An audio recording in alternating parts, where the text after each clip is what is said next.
guys, nagdala ng malunggay ang aking pinsan. Ayan oh. At hindi lang malunggay guys oh. Meron pang namitas yata sila ng Indian Mingo. Ang sarap pa naman ng Indian Mingo nila, hindi maasim. Kainin natin yan guys. Maggawa tayo ng short video niyan pag kakain tayo. Ayan guys, ang ganda-ganda ng mangga no, bagong pitas. Nakatas-katas pa siya, may dagta pa ang dulo. At ako, sarap nito guys. Nadalhan na kami ng maraming beses ng pinsan ko. At itong malunggay, gagataan natin guys. Matagal-tagal na rin hindi nakakain ng gata, no? Tamang-tama itong malunggay sa panahon ngayon. Napakasustansya ng malunggay. Pangpatibay ng immune system yan. Ayan, may malunggay, kumpleto. May mangga, at may sariwang saging. Ayang saging guys, hindi pita sa bakuran niya, ibinili namin yan.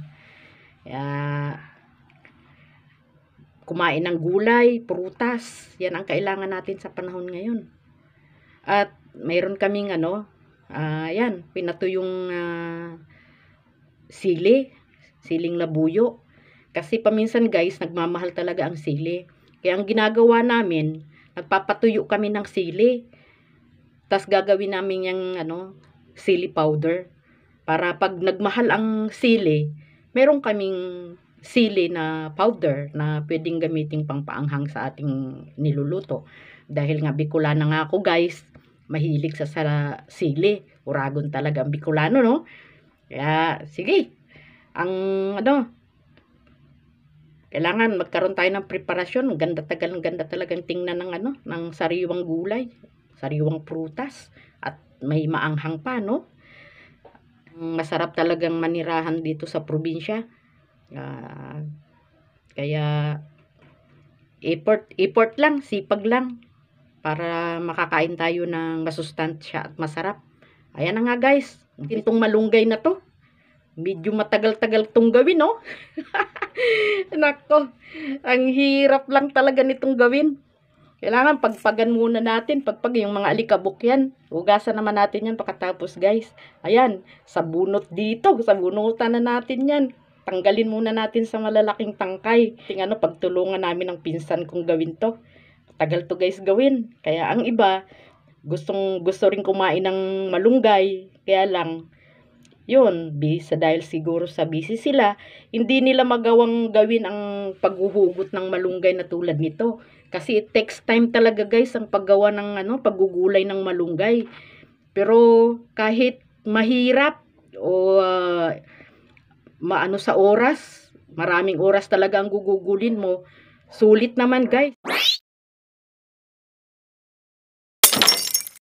Ang malunggay na gulay ang pinakamasarap. Ayan. Yan guys. Sangkap na ricado. Sili. Siyempre, hindi mawawala yan. Isang magic sarap. Yan. Isang buong bawang. Sibuyas. Tsaka, ang ihahalo natin guys, dapat tinapa. Pero wala eh. Kaya kuha na lang sa tindahan ng Dilmar. At 3 kuko mama guys. Kasi, marami yung malunggay. Parang kunti pero marami yan guys. Yan. Kaya yan, pisa na nating maggayat ng sibuyas. Kailangan bilis-bilisan natin guys kasi medyo late na ng hapon. Gutom na ako eh. Yun, preparasyon, gayat-gayat ng sibuyas. Yan, ganyan lang paggayat guys. Para lang na panggisang sibuyas yan. Ganyan lang. Tapos isunod naman natin ang yung pagdurog ng bawang. Ganyan lang guys. Bilisan na lang yan. Yan, ganyan. Pit-pit doon. Pit-pit doon. Yan, ganyan. Yan. Mas masarap pag maraming bawang guys. Mas umaano ang lasa. Yung sa namin, mas gusto namin yung maraming bawang.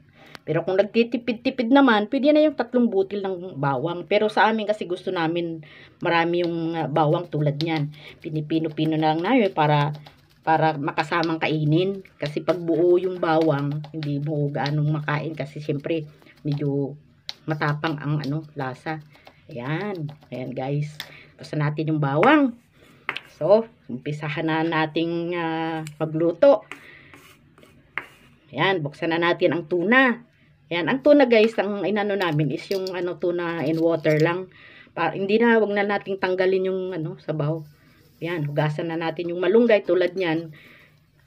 Wag nyong guys na lalamugin ng malunggay kasi ilagay na natin yung gata. Yan, ibuhos na natin yung 3 sachet ng gata guys. Yan, tulad niyan. Sundan nyo lang sundan nyo lang kung paano ko ginawa. Tsak magagawa nyo, napakasimple lang. Tapos ilagay ang gata, ilagay ng bawang. Yan, sunod na yung sibuyas. Ganyan lang guys, kunting halo-halo, haluin lang hanggang kumulo. Yun, isunod na yung isama-sama na natin yan. Sabay na yung tuna.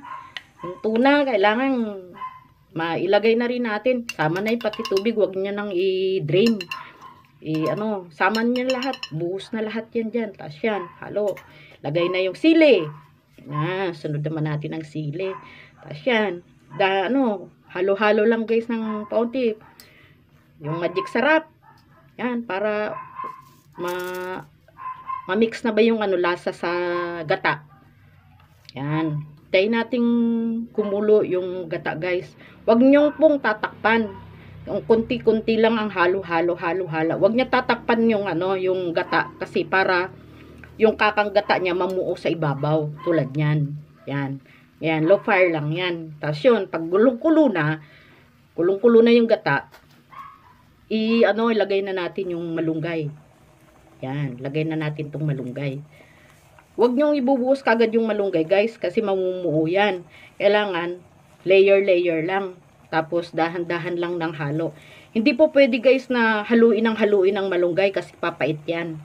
Ayan. Kung ano yung ginagawa ko, ganyan, sundan nyo lang yan, guys. Smooth lang yung halo. Dandan, sandukin nyo sa ilalim, paibabaw, sandok sa ilalim, paibabaw. Yan, kikita nyo na ang ating gulay na malunggay, guys. Kung kayo'y nakain ng malunggay, tsak maglalaway kayo. Sobrang masarap ito, guys. Pinaka-paborito ko tong gulay. Gulay ng malunggay. Bibihira lang kami makatikim ito kasi bihira lang makano nito eh. Kung hindi pa nagdala ang pinsan ko, hindi kami makakapaggata ng malunggay. Perfect po. Sa ganitong gulay, pwede kayong magsahog ng tinapa. Ang iba nagsasahog guys doon sa probinsya namin, sa Legazpi, sa Albay. Nagsasahog sila ng sardinas, mostly sardinas ang ginagamit nila. Pero the best para sa akin yung yung tinapa. Pero dahil nga wala tayong nabiling tinapa at walang handa, ayan, tuna na lang. Masarap din guys kasi isda siya. Yon, ayan, sandukin na natin guys. Ang bilis lang, ganyan lang. Ang bilis lang lutuin, di ba? Yan, sobrang gutom ko na guys. Diyos ko. Bilis-bilisan natin ng pagsandok. Kakailangan yun. Kailangan na natin kumain. Anong oras na guys, mag-aalauna imedya na. Hindi pa kami nanananghalian. Ganon katagal ang malunggay gawin guys. Kaya, pero sulit naman. Ayan, kita nyo. Di ba? Yan. Oo, naglalaway na talaga ako. Hindi pa naiin-in ang kanin. Kunting-kunting hintay pa guys. Yan. Diba? Yan. Kayo na mag-uska. Kung kayo'y Bicolano at Bicolana na nakakakain ng ginataang malunggay, alam nyo na kung ano ang lasa, diba? Diba? Painggets lang. Yan. Kain na tayo guys. Tsak, mapaparami ang kain ko nito.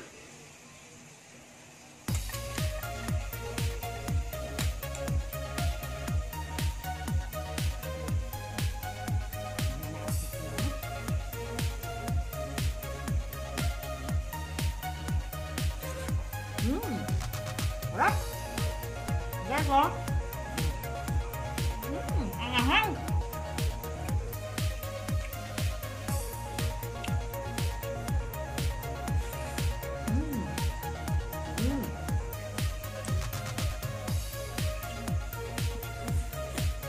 Sarap. Masarap kumain ng ng nakakamay. Sarap talaga pang pinaghirapan ng pagkain.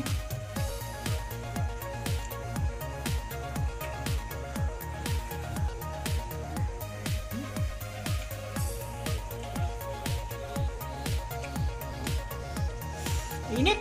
Whew.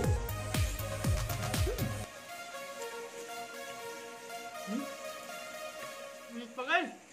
Guys, kung nagustuhan nyo ang niluto kong ito, paki-subscribe naman ang aking channel. At pakisuyo na rin pakiclick ang notification bell para ma-notify kayo sa mga susunod ko pang video. I-present natin yung ating kakayahan. Kahit ano yan guys, magluto ka, kung ano man yung vlog na gagawin mo, okay lang yan, basta gawa natin. Ayan, ganun lang yun guys. Kaya keep it up! See you on my next video for cooking file. Bye!